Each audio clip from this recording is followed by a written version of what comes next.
नमस्कार दोस्तों, मेरे YouTube चैनल में आपका स्वागत है। एक बार की बात है, एक छोटे से गांव में आदित्य और विजय नामक दो दोस्त रहते थे। वे साथ में खेलते कूदते थे। कोई भी काम हो साथ में करते या कहीं आते जाते तो साथ में ही। वे एक दूसरे के सहारे रहते थे। दिन भर साथ में कठिनाइयों का सामना करते थे और खुशियों का अनुभव करते थे। एक दिन जब वे घूमने निकले, तब उन्होंने गांव के पास के जंगल में एक पुराना छोड़ा हुआ कुआं देखा। वे उसके पास गए और उसे सूखा हुआ पाया। उन्होंने देखा कि उस कुएं में एक छोटा पौधा जीने की कोशिश कर रहा है।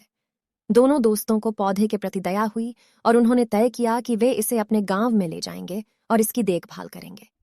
उन्होंने पौधे को नीचे से खुदाई की और उसे धीरे धीरे कुआं से निकाल लिया। वापस गांव में उन्होंने पौधे के लिए एक ठीक स्थान ढूंढा और उसे वहां रखा।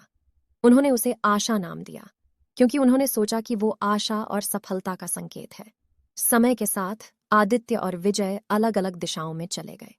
वे अपने अपने काम में व्यस्त हो गए और उनकी दोस्ती में कमी आ गई। दूसरी तरफ आशा, जिसकी वे दोनों मिलकर देखभाल करते, वो भी अकेली हो गई और कमजोर हो गई। एक दिन जब विजय गांव के पास से गुजर रहा था, उसने देखा कि आशा बहुत कमजोर हो गई है। उसकी पत्तियां सूख रही थीं और उसका रंग बिरंगा चमक खत्म हो गया था। विजय को दुख हुआ और वह जल्दी से आदित्य को ढूंढने निकल पड़ा। उन्होंने बातचीत की और मिलकर समस्या को हल करने का निर्णय लिया। उन्होंने पौधे को पानी दिया, उसे संरक्षित स्थान में रखा और उसकी सुरक्षा के लिए सारे उपाय किए। उसे बचाने का भरपूर प्रयास किया। उन्होंने काफी वक्त बाद मिलकर बातचीत की और अपने खुशियों और दुखों को साझा किया। उनके प्रयास से आशा को फिर से जीने की शक्ति मिली। उसकी पत्तियां फिर से उज्जवल हुईं और वह फिर से विकसित होने लगी।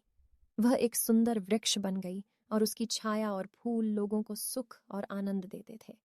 इस वृक्ष ने समुदाय की एकजुटता और दोस्ती की महत्वपूर्णता को याद दिलाया। आदित्य और विजय ने उस दिन एक महत्वपूर्ण सबक सीखा। उन्होंने जान लिया कि सच्ची दोस्ती विश्वास और सहयोग की जड़ों से जुड़ी होती है। उन्होंने वचन दिया कि वे एक दूसरे का साथ कभी नहीं छोड़ेंगे और उनकी दोस्ती को हमेशा महत्व देंगे। जब वे आशा की छांव में खड़े होते, तो उन्हें यह यकीन होता है कि उनकी दोस्ती और उनका संघर्ष सब कुछ बहुत सुंदर और अनमोल है। दोस्तों, मैं जानता हूँ इस छोटी सी दोस्ती की कहानी को पढ़कर आपको अपना वह दोस्त याद आया होगा जिससे आप काफी समय से नहीं मिले, किसी वजह से उसके टच में नहीं रह पा रहे हैं। तो चलो, उससे मिलने की आज ही कोशिश शुरू करो। इस कहानी को उसके साथ शेयर करो ताकि उसके मन में भी यही ख्याल आए और आपकी दोस्ती को एक नया रूप, एक नई ताकत मिल जाए।